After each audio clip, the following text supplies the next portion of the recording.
Hello and welcome to the 16th episode of Winter Wonderland Zoo, where I'll be building yet another place for our hungry guests to get something to eat and drink. So hold on to your hot cocoa, cause we're making a tea house inspired by what little I know about Japanese architecture.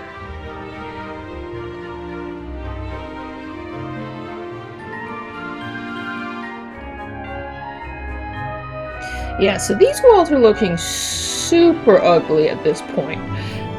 They won't keep looking like plastic.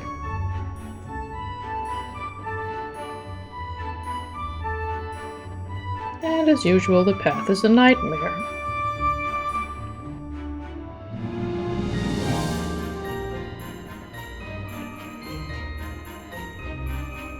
So, some of you may remember the thing that I did when I built the farm, where I did basically one wall piece, and then I copied it and I plopped it down so many places. I should have done that here. I really should have done that here.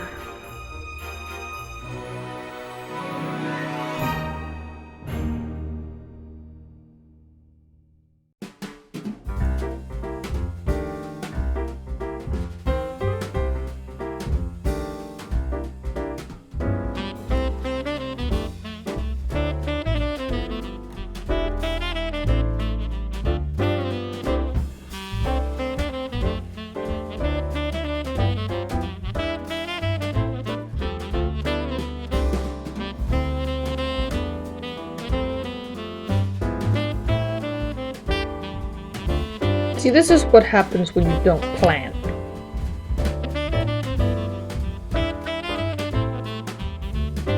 You do half the planning, you do twice the work.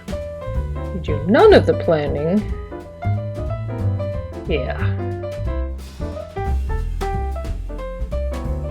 But then again, if you do too much planning, then everything becomes boring because you've already done it once in your head.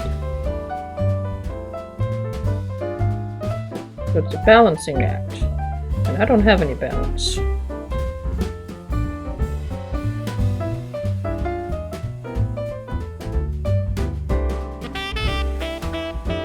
And this is the point where I kind of did the thing that I said that I should have done from the beginning, but it still took a lot of deleting and moving stuff around that should have just been done properly from the beginning. And I would say that I learned something, but I know I didn't.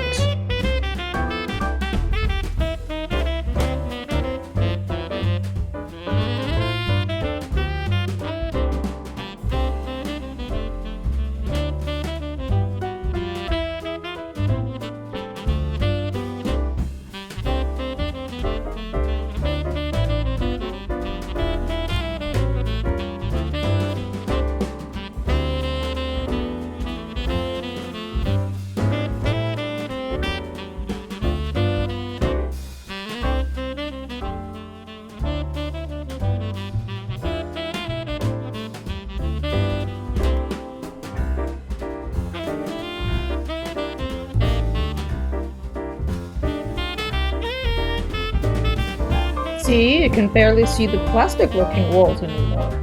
I mean, you can see them, but they don't look like plastic.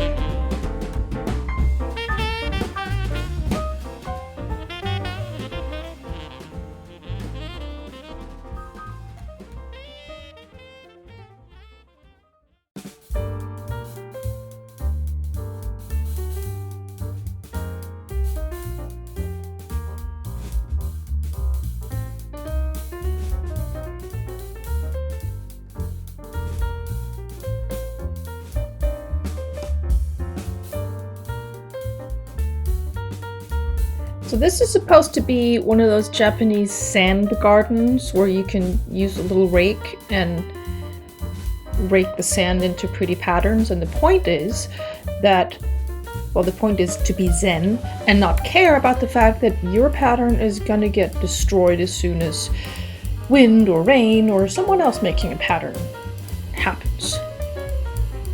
And I know that there is in fact in the code for the game a little Zen sand thing. And that if you download a mod, that thing, the sand thing, that's a lot of thing, will show up. Because it is there, but you can't see it. But I don't mod. Not out of principle, I'm just scared to break the game.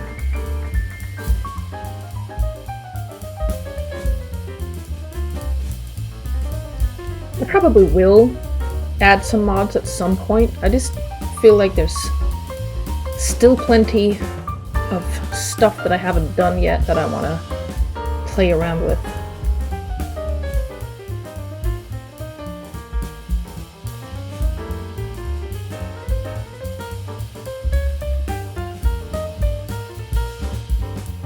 And yes, that guy was standing on a fern.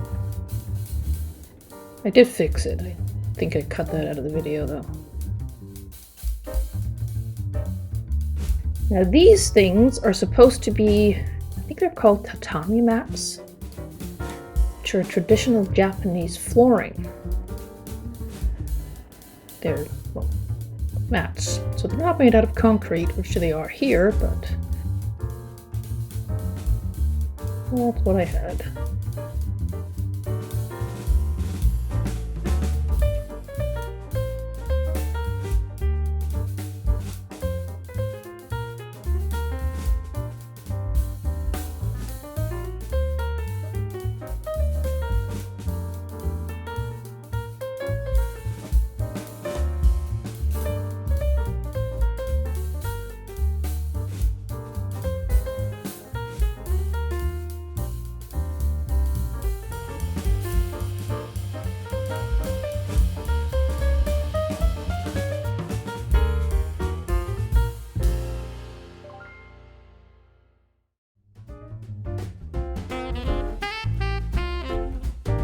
And one thing that I did actually learn from my own mistakes, because sometimes I do, it does happen, is to make a door.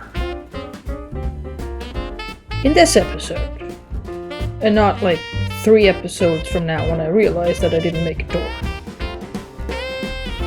And pretty much using the same pieces every time I do a sliding door, but hey, if it ain't broke, don't fix it. The handles need though.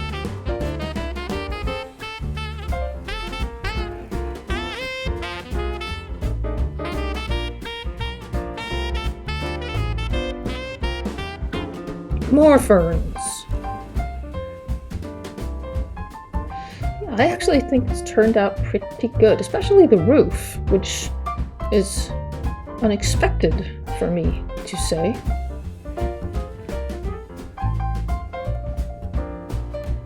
And again, with a thing I should have done from the beginning, but it wasn't.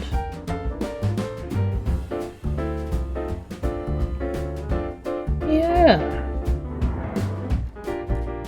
These gigantic overhangs on the roof, by the way, is to make sure that the walls don't get damaged when it rains. So apart from being an architectural, like, aesthetic feature, it is also functional.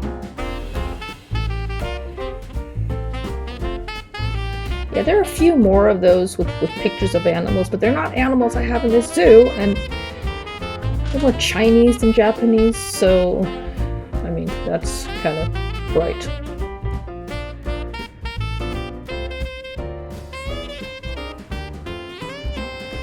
So here we go. The finished tea house. It's a flat Arctic roof I used for the inside, and I don't know why that roof just always works.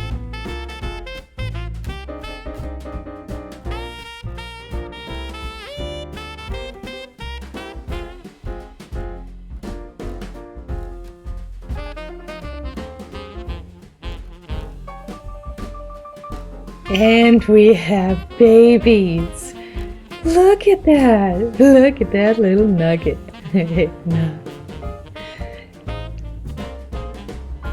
We have a lot of babies.